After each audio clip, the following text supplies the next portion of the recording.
আমরা এখন রয়েছি পটুয়াখালী সদর উপজেলার বড়বিঘি ইউনিয়নের ৩ নং ওয়ার্ডের অফিসেরহাট বাজারের যে সংলগ্ন যে সড়কটি রয়েছে, এই সড়কটি পটুয়াখালী সদর উপজেলা থেকে একদম বরগুনা পর্যন্ত একটি চলাচলের সড়ক।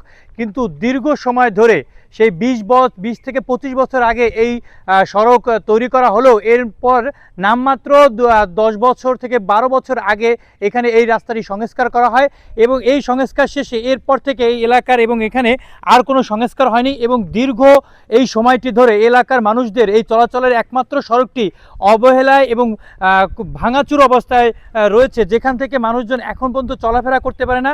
এবং আপনাদেরকে আমরা দেখাচ্ছি যে এখানে কিন্তু যে সামান্য যে রিক্সা গাড়ি নিয়ে এবং বাইসাইকেল নিয়ে চলাচলের মতো কিন্তু জায়গা এখানে নেই।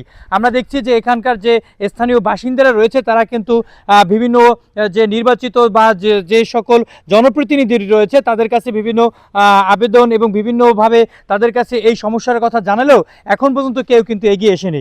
এবং এছাড়া শুধুমাত্র বৃষ্টির সময় নয়, এর আগেও এই রাস্তাটি থেকে চলাচল করা যায় না, কারণ এখানে ভাঙাচূড়া যে মাটির রাস্তা রয়েছে, যে পিচ ঢালাই করা হয়েছিল সেই পিচ ঢালাই ভেঙে মাটির রাস্তায় তৈরি হয়েছে এখানে।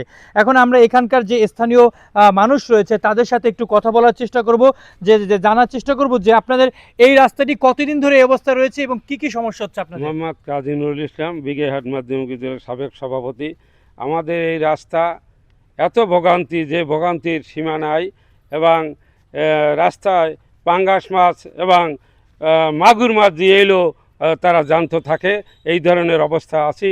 এত ভোগান্তি যে ভোগান্তি বরগুনা টু পটুয়াখালী রাস্তা। দয়া করে এই রাস্তাটা তাড়াতাড়ি যত তাড়াতাড়ি করা যায় এই জন্য বর্তমান সরকারের কাছে আমাদের আবেদন, যাতে রাস্তাটা তাড়াতাড়ি করা যায়। জি, আপনাকে অনেক ধন্যবাদ। জি, আমরা একটু আপনার কাছে জানতে চাই যে এই রাস্তাটা থেকে কোন কোন এলাকায় যাওয়া যায় এবং কি অবস্থা রয়েছে।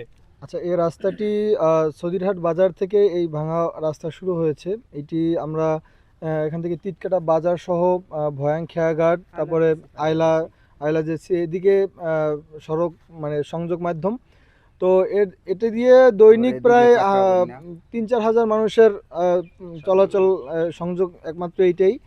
তারপরেও বহুত দিন যাবৎ ১০-১২ বছর যাবৎ এটা কোনো সংস্কার নাই। এই মানে বর্ষার দিনে এরকম কাদা হয়ে যায় এবং শুকনার দিনে আমরা দেখি যে ধুলের জন্য গাড়িওয়ালারা এবং আশেপাশে যে বসত বাড়িঘর আছে সেগুলো ধুলে একাকার হয়ে যায়।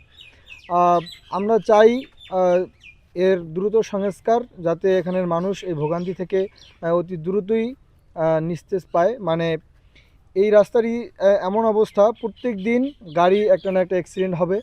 তারপরে আমরা দেখি অ্যাক্সিডেন্টের ফলে মানুষের হাত পা ভাঙে। তারপরে যারা ড্রাইভার আছে তারাও ভোগান্তির শিকার। অনেকের একমাত্র জীবিকার মাধ্যম হচ্ছে এই এখানে গাড়ি চালানো, কিন্তু তারাও এই রাস্তার কারণে এখন বেকারত্ব অবস্থায় ভুগছে।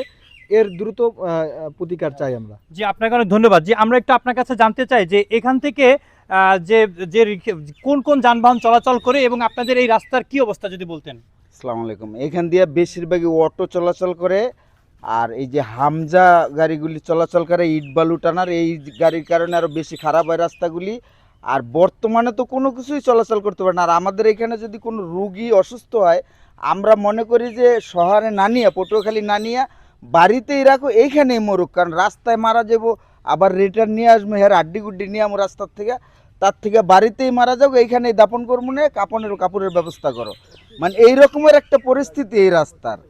মানে আমরা বৃষ্টির সিজন হইলে বলি যে আমরা নৌকা নিয়ে চলাচল করার ব্যবস্থা করে দাও, আমাকে কাইটা আগের মতো বন কাইটা দাও, আমরা নৌকা দিয়ে চলাচল করি।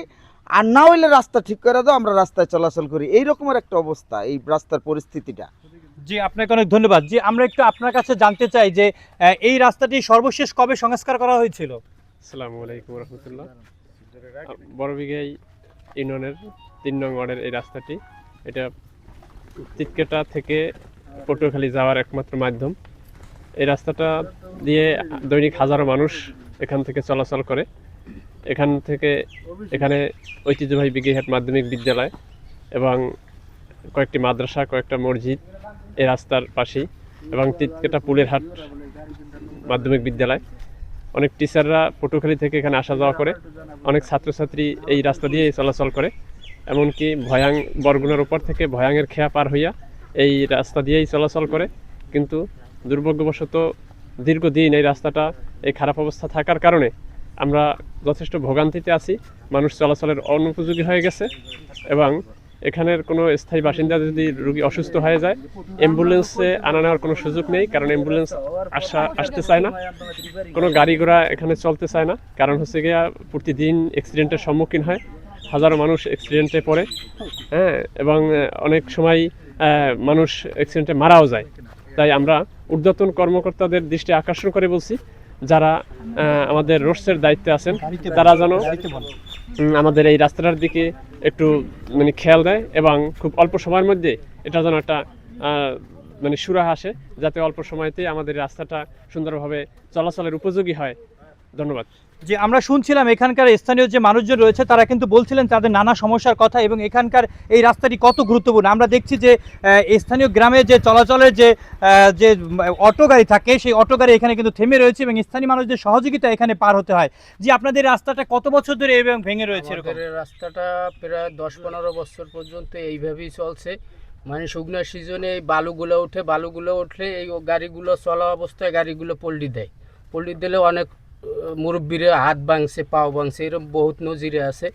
আর দ্বিতীয় কথা হলো বর্ষাকালে মনে করেন কোনো যাত্রী এই রাস্তা দিয়ে চলাচল করতে পারে না, সবাই হেঁটে যায় এবং আমরা গাড়ি নিয়ে বাড়িতেই বসে থাকি, কারণ আমরা গাড়ি নিয়ে বাইরে যেতে পারি না। আমরা পটুয়াখালী যাইতে আমাকে নর্মালি 4 জন বদলা লওয়া লাগে গাড়ি ঠেলতে, যার কারণে আমরা পটুয়াখালী যাওয়া আসা করতে পারি না। অনেক সময় অনেক মুদির দোকান আছে, এরা মালামাল আনতে পারে না, এই তারা অনেক ভোগান্তিতে আছে। জি জি, আপনাকে অনেক ধন্যবাদ। আমরা যদি এখানকার একজন যে ড্রাইভার রয়েছে মোটরসাইকেলে তার সাথে একটু কথা বলি, যে এই রাস্তাটি কত বছর ধরে এই অবস্থা রয়েছে যদি বলতেন।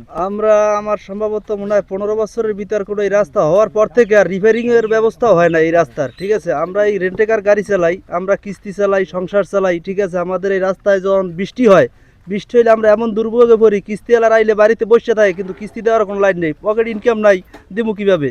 আর এতে আর লোক করতে চায় না। এর চাইতে একজন রুগী আনতে গেলে আমাকে এই রুগীর গাড়ি ঠেললে এবার আমাকে গাড়ি উড়াইতে হয়। একটা হুন্ডা 115 কেজি ওয়েট, এই যদি একটা রুগীর ধরে এবার গাড়ি ঠেললে উড়ে এই রুগী যাইতে হয় পটুয়াখালী, তাহলে অবস্থা কি হয়? জি, আপনাকে অনেক ধন্যবাদ। দর্শক, আমরা শুনছিলাম এখানকার যে গাড়ি চালক রয়েছে তারা যদি বলছিলেন, জি আপনাদের রাস্তাটির কি অবস্থা যদি বলতেন। এই তো স্যার, আমাকে রাস্তার এই অবস্থা দেখেন, আমার পোশাকের দিক চান। এই পটুয়াখালী থেকে আসছি এই অটো গাড়ি নিয়ে, অন্তত 20 জায়গা ধাক্কান লাগছে, খুবই খারাপ। জামা কাপড় সব মাকি গেছে, খুললে একটা গামছা গা দিয়ে লইছি। জি আপনাকে অনেক ধন্যবাদ। দর্শক, আমরা শুনছিলাম যে এখানকার যে মানুষজন রয়েছে স্থানীয় মানুষজন তারা কিন্তু বলছিলেন যে তাদের নানা সমস্যার কথা এবং এই জায়গাটি থেকেই কিন্তু উপজেলার মূল সড়ক রয়েছে এবং এখান থেকেই তারা কিন্তু প্রবেশ করে থাকেন এবং দীর্ঘ বছর ধরে কয়েক বছর ধরে তারা কিন্তু এই কষ্ট করে যাচ্ছেন এখানকার। এই পটুয়াখালীর বড়বিঘাই অফিসের হাট বাজার থেকে এই ছিল আমার কাছ থেকে সর্বশেষ সংবাদ।